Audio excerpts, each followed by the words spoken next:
आज Doubtnut app download करें। Doubtnut पर अपने सभी गणित, रसायन विज्ञान, भौतिक विज्ञान और जीव विज्ञान के डाउट्स का करो सफाया। बस प्रश्न की फोटो खींचो, एक ही प्रश्न को क्रॉप करो और तुरंत वीडियो सोल्यूशन पाओ। अभी डाउनलोड करें। प्रश्न हमें दिया हुआ है कि एल लंबाई की एक नगण्य भार वाली एक छड़ है जिसके निचले सिरे पर एक छोटा लेकिन एक भारी कण जुड़ा हुआ है। अब छड़ अपने ऊपरी सिरे के परितः घूम सकती है। यह बताया गया है कि वो किसी कील के माध्यम से या किसी पॉइंट के माध्यम से जुड़ी हुई है जिसके अनुरूप वह उसके परितः घूम सकती है। कण को हम कितना न्यूनतम क्षैतिज वेग दें, यह कहा गया है कि वह ऊर्ध्वाधर वृत्त को पूरा कर ले। अर्थात यदि उसे एक न्यूनतम वेग दिया जाता है तो वो पूरा एक पूर्ण वृत्त घूम ले। इसका हमें प्रश्न में मान ज्ञात करना है।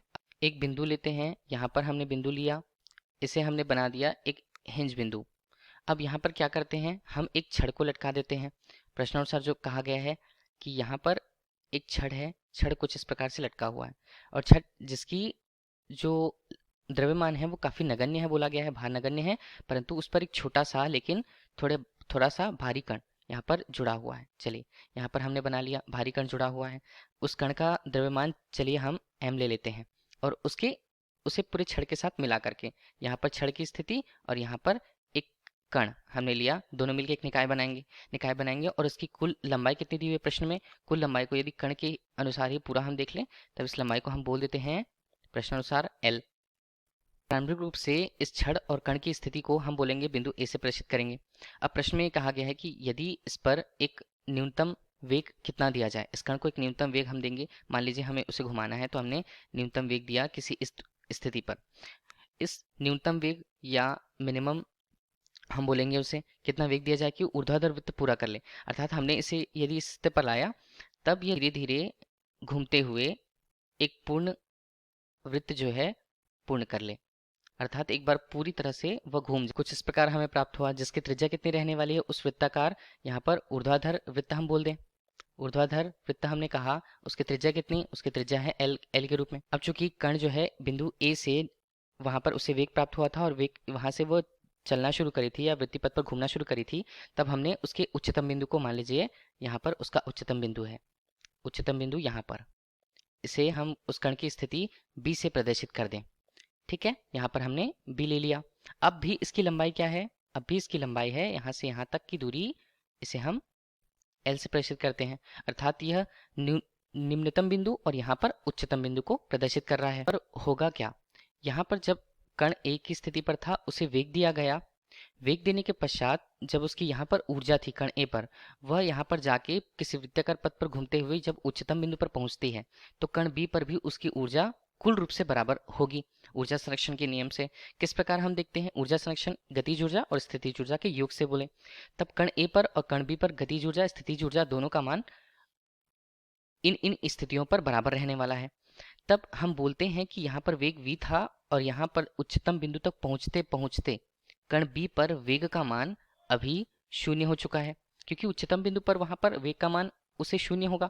अब उसके बाद उच्चतम बिंदु के बाद वो फिर से नीचे आती जाएगी और नीचे आते तक उसका वेग v यहाँ पर वापस उसको उसकी स्थिति पर ला देगा। अब हम यहाँ पर ऊर्जा संरक्षण के नियम को लगाते हैं। ऊर्जा संरक्षण नियम, ऊर्जा संरक्षण नियम हमें दो बिंदुओं पर देखना है। एक कुल ऊर्जा का मान बिंदु ए पर और कुल ऊर्जा का मान बिंदु बी पर। हम ए को निम्न बिंदु पर ऊर्जा और इसे उच्च बिंदु पर ऊर्जा भी बोल सकते हैं बी को।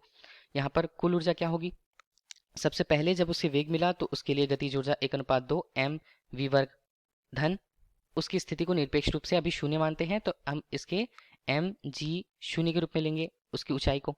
अब कुल ऊर्जा बिंदु बी पर देखते हैं, उसका वेग कितना रहेगा, वेग जो है शून्य हो जाने वाला है, 1:2 m v वर्ग शून्य होगा।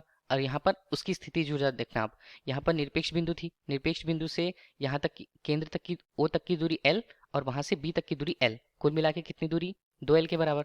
यहाँ पर m g 2l के रूप में मान मिलेगा।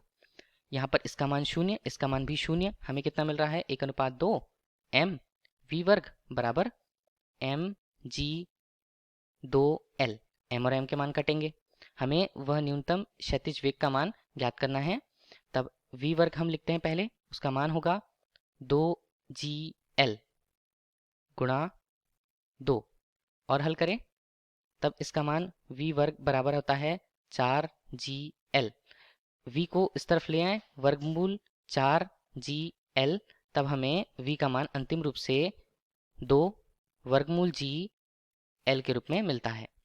यहाँ पर वही न्यूनतम वेग का मान है जिससे वह ऊर्ध्वाधर उस पर घूम जाए, तब इसका मान हमें वर्गमूल 2gl प्राप्त होता है। यही प्रश्न का उत्तर है। धन्यवाद। कक्षा 6 से 12वीं से लेकर नीट, IIT, JEE वो एडवांस के लेवल तक 1 करोड़ से ज्यादा छात्रों का भरोसा। आज ही डाउनलोड करें डाउटनेट ऐप या व्हाट्सएप करें अपने सारे डाउट्स 8400 400 400 पर।